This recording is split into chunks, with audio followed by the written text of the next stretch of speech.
ಮೆಕ್ಕೆಜೋಳ ಖರೀದಿ ಕೇಂದ್ರ ಓಪನ್ ಮಾಡುವಂತೆ ಒತ್ತಾಯಿಸಿ ಗದಗ ಜಿಲ್ಲೆಯ ಲಕ್ಷ್ಮೇಶ್ವರ, ಶಿರಹಟ್ಟಿ, ಮುಂಡರಗಿ ತಾಲೂಕಿನ ಭಾಗದ ರೈತರು ಕಳೆದ 18 ದಿನಗಳಿಂದ ಅಹೋರಾತ್ರಿ ಪ್ರತಿಭಟನೆ ನಡೆಸ್ತಾ ಇದ್ರು. ನಿತ್ಯ ವಿಭಿನ್ನವಾದ ಹೋರಾಟ ಮಾಡುವ ಮೂಲಕ ಸರ್ಕಾರ ಎಚ್ಚರಿಸುವ ಕೆಲಸ ಮಾಡಿದ್ರು. ನಿನ್ನೆ ಬೆಳಗ್ಗೆ ಖರೀದಿ ಕೇಂದ್ರ ಓಪನ್ ಮಾಡುವ ಭರವಸೆ ನೀಡಿದ್ರು. ಸಂಜೆ ಆದರೂ ಖರೀದಿ ಕೇಂದ್ರ ಓಪನ್ ಆಗಿರಲೇ ಇಲ್ಲ. ಹೀಗಾಗಿ ರೊಚ್ಚಿಗೆದ್ದ ಅನ್ನದಾತರು ಏಕಾಏಕಿ ಶಿಗ್ಲಿ ಕ್ರಾಸ್ ಬಳಿ ಟೈರ್ಗೆ ಬೆಂಕಿ ಹಚ್ಚಿ ಪ್ರತಿಭಟನೆ ನಡೆಸಿದ್ರು. ಪಾಲಾ ಬಾದಾಮಿ ರಾಜ್ಯ ಹೆದ್ದಾರಿ ಬಂದ್ ಮಾಡಿ ಆಕ್ರೋಶ ವ್ಯಕ್ತಪಡಿಸಿದ್ರು. ಹೋರಾಟ ವಿಕೋಪಕ್ಕೆ ತಿರುಗುವ ಮುನ್ನ ಹೋರಾಟ ವೇದಿಕೆಗೆ ಅಧಿಕಾರಿಗಳು ದೌಡಾಯಿಸಿದ್ರು. ಹೋರಾಟ ವೇದಿಕೆಯಲ್ಲಿ ಖರೀದಿ ಕೇಂದ್ರಕ್ಕೆ ಚಾಲನೆ ನೀಡಿದ್ರು. ಇಂದು ಸಾಂಕೇತಿಕವಾಗಿ 9 ಜನ ರೈತರ ನೋಂದಣಿ ಮಾಡಿದ್ರು. ಇನ್ನು ಆದರಹಳ್ಳಿ ಕುಮಾರ ಮಹಾರಾಜ ಸ್ವಾಮೀಜಿಗಳು ಉಪವಾಸ ಸತ್ಯಾಗ್ರಹ ನಡೆಸಿದ್ರು. ಶ್ರೀಗಳ ಆರೋಗ್ಯದಲ್ಲಿ ಏರುಪೇರಾಗಿತ್ತು. ರೈತರಿಗೆ ನ್ಯಾಯ ಸಿಗುವವರೆಗೂ ವೇದಿಕೆಯಿಂದ ತೆರಳಲ್ಲ, ಚಿಕಿತ್ಸೆ ಸಹ ಪಡೆಯೋದಿಲ್ಲ ಅಂತ ಪಟ್ಟು ಹಿಡಿದಿದ್ರು.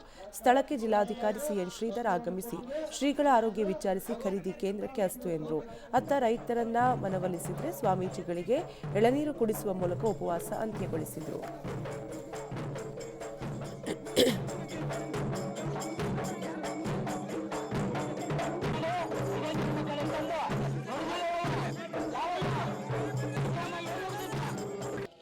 ರಾಜ್ಯದಲ್ಲಿ ಏನು ಮೆಕ್ಕೆಜೋಳದ ಬೆಂಕಿ ಹತ್ತಿದೆ ಅದಕ್ಕೆ ಮೂಲ ಕಾರಣ ಲಕ್ಷ್ಮೇಶ್ವರ. ಈ ಲಕ್ಷ್ಮೇಶ್ವರದಿಂದ ಬಂದಂತ ಇದನ್ನ ಕೂಗನ್ನ ನಾವು ಸರ್ಕಾರದ ಮಟ್ಟಕ್ಕೆ ತಲುಪಿಸಿದ್ವಿ. ಸರ್ಕಾರದ ಮಟ್ಟಕ್ಕೆ ತಲುಪಿಸಿದಾಗಲೂ ಏನೂ ಆಗದೆ ಇದ್ದಾಗ ಜಿಲ್ಲಾ ಮಟ್ಟ ಸಚಿವರನ್ನು ಇಲ್ಲಿ ಕರ್ಕೊಂಡ್ಬಂದು ಅವ್ರ ಕೈಲೂ ನಾವು ಒಂದು ಆಶ್ವಾಸನೆ ತಗೊಂಡ್ವಿ.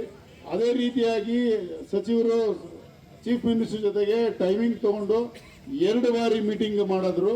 2 ಬಾರಿ ಮೀಟಿಂಗ್ ಮಾಡಾದ್ಮೇಲೆ 2ನೇ ಮೀಟಿಂಗ್ ಆದಮೇಲೆ CM ಅವರು ಮೈಸೂರಿಗೆ ಹೊರಟಿದ್ದ ದಾರಿಲಿ ಏರ್ಪೋರ್ಟ್ ಅಲ್ಲಿ ಅವರು ಅನೌನ್ಸ್ ಮಾಡಿದ್ರು 10 ಲಕ್ಷ ಟನ್.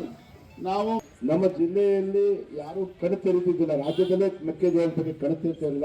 ಮಾನ್ಯ ಜಿಲ್ಲಾಧಿಕಾರಿಗಳು ನಿರಂತರ ಸಂಪರ್ಕದಲ್ಲಿದ್ದರು. ಪಾಪ ಭಾರಿ ಒಂದು 2-3 ಸಲ ಬೆಂಗಳೂರಿಗೆ ಹೋಗಿ ಈ ನಿಟ್ಟಿನಲ್ಲಿ ಬಹಳಷ್ಟು ಕೆಲಸವನ್ನು ಮಾಡಿದ್ರೆ ಸಾಲಂಗಿಲ್ಲ, ರೈತರು ಕೂಡ ಒಪ್ಪಂಗಿಲ್ಲ.